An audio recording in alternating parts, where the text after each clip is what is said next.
কিছুতেই থামছে না ধলেশ্বরী নদী দখল ও দূষণ। আরো জানাতে সরাসরি যুক্ত হচ্ছেন আমাদের সহকর্মী সুমিত সরকার। সুমন, নদী দখল ও দূষণ রোধে প্রশাসনের কতটুকু তৎপরতা দেখছেন? যে চৈতি, আসলে আপনি যেমনটি বলছিলেন, মুন্সিগঞ্জ কিন্তু পদ্মা, মেঘনা, ধলেশ্বরী ও ইছামতি নদী বেষ্টিত আসলে মুন্সিগঞ্জ জেলা। এখানে কিন্তু দিন দিন কিন্তু আপনার এই নদী দূষণ এবং কলকারখানাগুলি কিন্তু আপনার দখলের মতো পায়তারা করছে। যে প্রতিদিন কিন্তু তারা নদীতে বর্জ্য ফেলে কিন্তু এখানে পরিবেশ নষ্ট করছে। আমি কিন্তু এখানে এখন দাঁড়িয়ে আছি ধলেশ্বরী নদীর পারে। এখানে কিন্তু আগে কিন্তু প্রতিদিন মানুষ এখানে গোসল করত এবং এখানকার পানি কিন্তু নিয়ে তারা রান্না বান্না সহ পরিবারের সব কাজে লাগাতো। এই নদীতে কিন্তু একসময় টলমলে পানি ছিল। এখানকার পানি রান্নার কাজে ব্যবহার করত, মানুষ গোসল করত। সব কিন্তু এখন আসলে স্মৃতি হয়ে দাঁড়িয়েছে। সিমেন্ট ফ্যাক্টরি সহ বিভিন্ন কলকারখানার ডাস্ট ও বর্জ্য দিয়ে কিন্তু ধলেশ্বরীর যে পানি আছে সেগুলি কিন্তু প্রায় নষ্ট হয়ে গেছে। নদীর তীরে কিন্তু ক্রমাগত কিন্তু যে বিভিন্ন কলকারখানাগুলি আছে তারা কিন্তু আস্তে আস্তে ভরাট করে কিন্তু এই নদী আসলে ছোট হয়ে যাচ্ছে। তো আসলে এখানে আমি একজনের সাথে কথা বলবো। আপনি একটু জানাবেন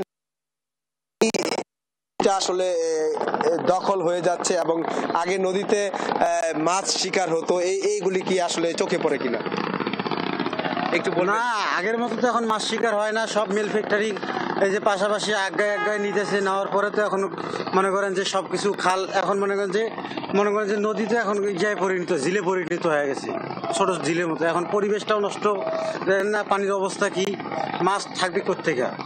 মাছের তো কোনো ইয়ে নেই। আগে কি এই পানি কেমন ছিল?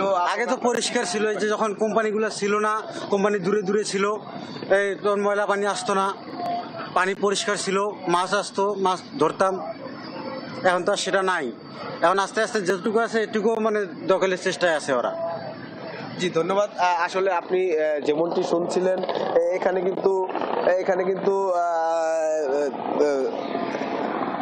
কিন্তু বলছেন যে নদীর পানি কিন্তু আসলে আস্তে আস্তে এই কোম্পানিগুলি নষ্ট করে দিচ্ছে বলে আমরা জানতে পেরেছি। তো এখানে আমি আরেকজনের সাথে কথা বলবো। আপনি একটু জানাবেন যে এখানে দখল করছে নদীগুলি আসলে যেমনটি শুনছিলেন যে মুন্সিগঞ্জের কিন্তু আমরা প্রশাসনের সাথে কথা বলেছি, পরিবেশ অধিদপ্তরের সাথে কথা বলেছি। তারা কিন্তু আসলে জানিয়েছেন যে তারা কিন্তু কোনো অভিযোগ পেলেই কিন্তু আসলে তারা অভিযান করেন এবং সেখানে কিন্তু তারা জরিমানার মতো ঘটনা করে।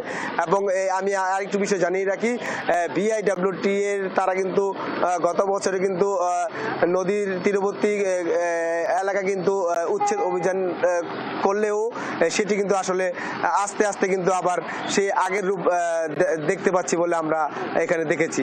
তো এই ছিল আমার কাছে মুন্সিগঞ্জের ধলেশ্বরী পাড় থেকে নদী দখল এবং দূষণের সবশেষ খবর। চৈতি।